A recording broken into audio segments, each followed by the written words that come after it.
Student, welcome back to गीत classes. So student, कैसे हैं आप लोग? आशा करती हूँ आप लोग अच्छे होंगे, अच्छे से पढ़ाई कर रहे होंगे और मैंने जो नोट्स दिया है वो सभी कोई को अच्छे से पढ़ रहे होंगे। देखिए स्टूडेंट, आप लोगों का एग्ज़ाम अब ज़्यादा दिन नहीं रह गया है, तो प्लीज़ फाँकी मत मारिए। आप लोग पढ़िए, अच्छे से पढ़िए, ठीक है। मुझे पता है आप लोग अच्छे से पढ़ाई करते होंगे। जो टॉपर स्टूडेंट है वो तो और भी अच्छे से पढ़ रहे होंगे, ठीक है। सभी कोई इक्वल होते हैं, कोई ज़्यादा पढ़ लेता है, कोई नहीं पढ़ता है। तो ठीक है, ये सब तो बात हटाते हैं। तो चलिए आज का क्लास स्टार्ट करते हैं। देखिए स्टूडेंट, मैं बहुत इजी तरीके से आप लोगों को समझाती हूँ, नोट्स देती हूँ, और मैं जितना भी नोट्स देती हूँ सारा इम्पोर्टेंट देती हूँ, ठीक है। तो आप लोग अच्छे से पढ़िएगा और प्लीज़ वीडियो को लाइक करिएगा। आप लोग लाइक नहीं करते हैं, लाइक करिए, सब्सक्राइब करिए मेरे चैनल को, ठीक है। स्टूडेंट, ये मोस्ट इम्पॉर्टेंट क्वेश्चन है और ये क्वेश्चन हमेशा पूछा जाता है, हर बार पूछा गया है। प्रीवियस ईयर में भी पूछा गया था, 2023 में भी पूछा गया, 2022-21 से लगातार ये क्वेश्चन पूछा जा रहा है।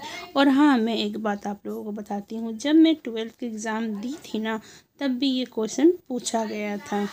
तो देखिए ये क्वेश्चन क्या है, मौर्य साम्राज्य के पतन के कौन कौन से कारण थे, इसमें अशोक कहाँ तक उत्तरदायी है।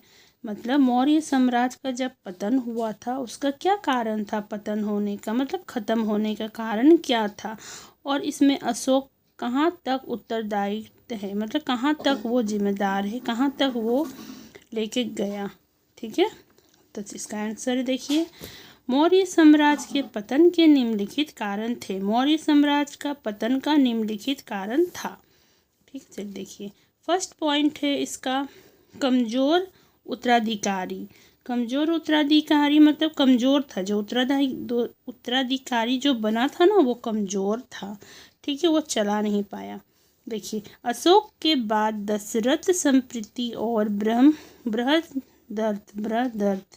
बृहदर्थ जैसे कमज़ोर शासक आए, जो विशाल साम्राज्य को संभालने में असफल रहे। अशोक का बाद दशरथ आया, बृहदर्थ आया, ठीक है, बृहदर्थ आया। वो लोग बहुत कमज़ोर शासक था, ठीक है, और इसीलिए विशाल साम्राज्य को वो लोग संभाल नहीं पाया, संभालने में असफल रहा।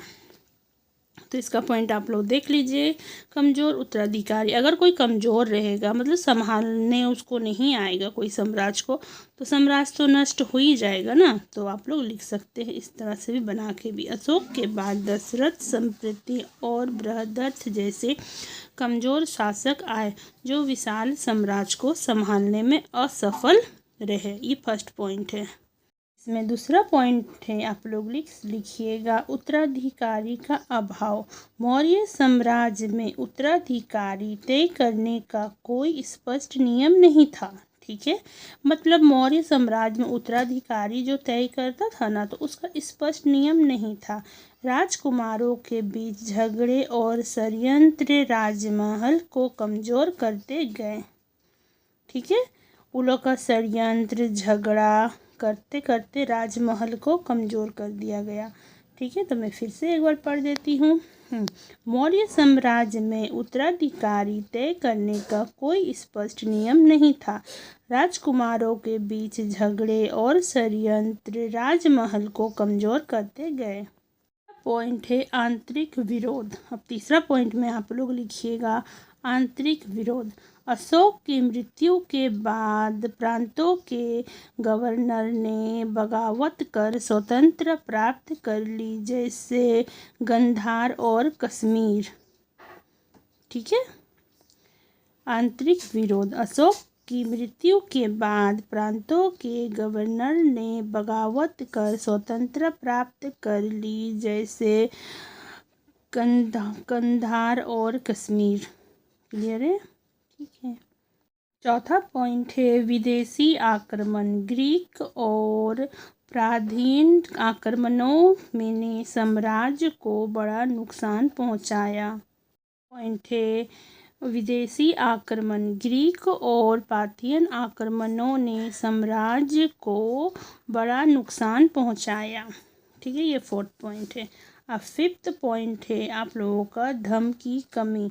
आंतरिक विरोध और विदेशी आक्रमणों से बचने के लिए अत्यधिक खर्च हुआ। ठीक है, मतलब धन की कमी हाँ, आंतरिक विरोध और विदेशी आक्रमणों से बचने के लिए अत्यधिक खर्च हुआ। अशोक के उत्तराधिकारी आर्थिक समस्याओं को सुलझा नहीं पाए, जिससे साम्राज्य कमज़ोर होता गया। बस आप लोगों को 5 पॉइंट लिखना है और आप लोगों को पता है क्या करना है। लाइक करना है, सब्सक्राइब करना है और वीडियो को शेयर करना है। ओके बाय, मिलती हूँ मैं नेक्स्ट वीडियो में। अगर आप लोगों को कोई भी क्वेश्चन का आंसर चाहिए तो मेरे को कमेंट में बोल दीजिएगा। मुझे ये क्वेश्चन का आंसर चाहिए तो मैं शेयर कर दूँगी। और जो वर्ड मैंने थोड़ा कुछ गलत बोला है तो थोड़ा सा एडजस्ट कर लीजिएगा, नोट्स बना लीजिएगा। और आप लोग मुझे बता सकते हैं कि आप ये वर्ड गलत बोले हैं तो सही से बोलिए, ये बोला जाता है, आप लोग बोल सकते हैं। ठीक है, okay bye. Please like share and subscribe my channel.